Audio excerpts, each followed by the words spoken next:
Salut, c'est Léo, ça dit quoi? Collectifs lycéens et étudiants partent en cortège. Un slogan déjà vieux de 2 mois, chaud, chaud, chaud, le printemps sera chaud.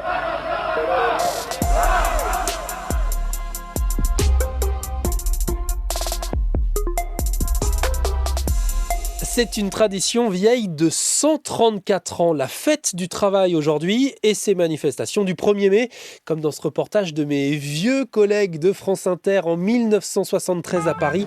Et les revendications sont toujours les mêmes. On a rajeuni également les slogans contre les cadences infernales.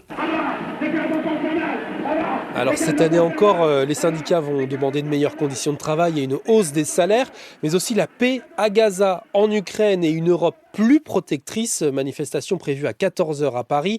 Jusqu'à 150 000 manifestants attendus dans toute la France. Un retour à la normale après les 700 000 personnes mobilisées l'année dernière dans le contexte de la réforme des retraites. Vous verrez dire le terrible vampire capitaliste en train de dévorer le sang des travailleurs. J'ai trouvé des belles archives ce mercredi 1er mai et comme chaque premier du mois, quelques nouveautés à te signaler. Déjà la fin de la gratuité du fameux CPF qui permet à tout salarié ou demandeur d'emploi de financer des formations.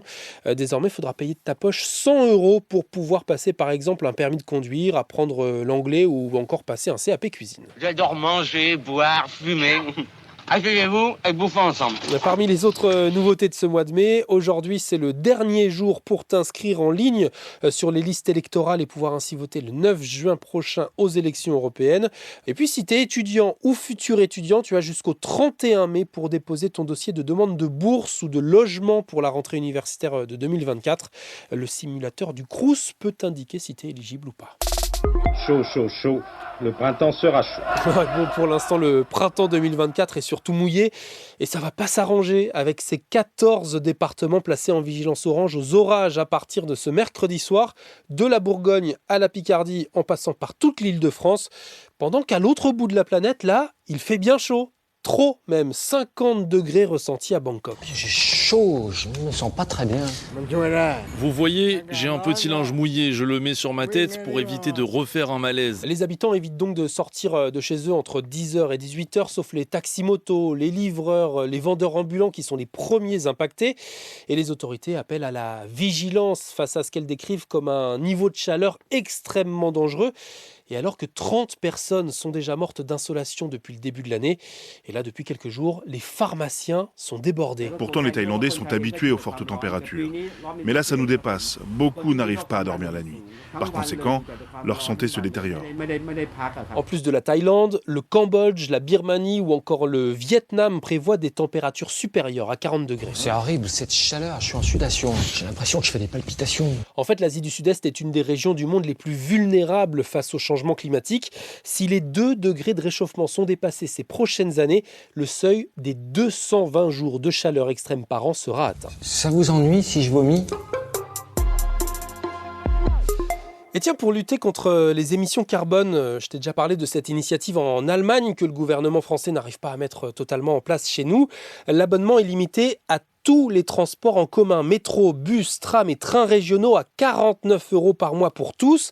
Ça fait donc déjà 1 an qu'il est mis en place et finalement, premier bilan, pas vraiment efficace, m'explique mon collègue à Berlin, Sébastien Baer. Pour que le gouvernement atteigne ses objectifs climatiques, il faudrait que 3 fois plus d'Allemands renoncent à se déplacer en voiture. 8 abonnés sur 10 sont des urbains. Dans les zones rurales, l'offre de transport est moins développée et bon nombre d'habitants n'ont donc pas d'autre choix que d'utiliser leur voiture. Allez, ce soir, les frissons d'une demi-finale de Ligue des Champions. Le PSG face au mur jaune des 80 000 supporters du Borussia Dortmund.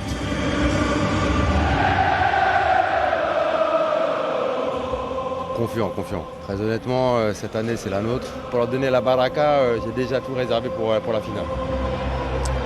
Bon, attention quand même, les supporters parisiens à l'excès de confiance, on débriefera ça demain.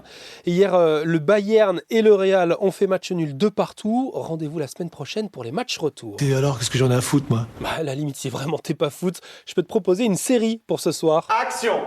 avec Fiasco, la nouvelle série Netflix du réalisateur de Family Business, Igor Gotsman.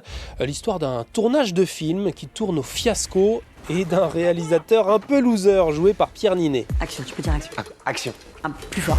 Plus fort. Ah non, tu dis action plus fort. Action. Voilà. Un personnage bien cringe et un humour un peu à la The Office, puisque c'est tourné comme un documentaire sur ce film raté. On suit une caméra parfois embarquée dans des scènes qu'on ne devrait pas voir. J'ai regardé les 3 premiers épisodes sortis hier et j'ai hâte de rentrer chez moi tout à l'heure pour voir la suite. Coupé. Non, c'est Raphaël qui dit coupé. Non mais c'est son pied qui est coupé. Oh là, alors oui, coupé. C'était Léo de France Info. Allez, ciao. C'est quoi ce délire? Ah mais vous m'avez retardé 2 minutes. Putain, je monte dans les tours, je monte dans les tours. François Cluzet. Oui, François Cluzet. Soirée de fou.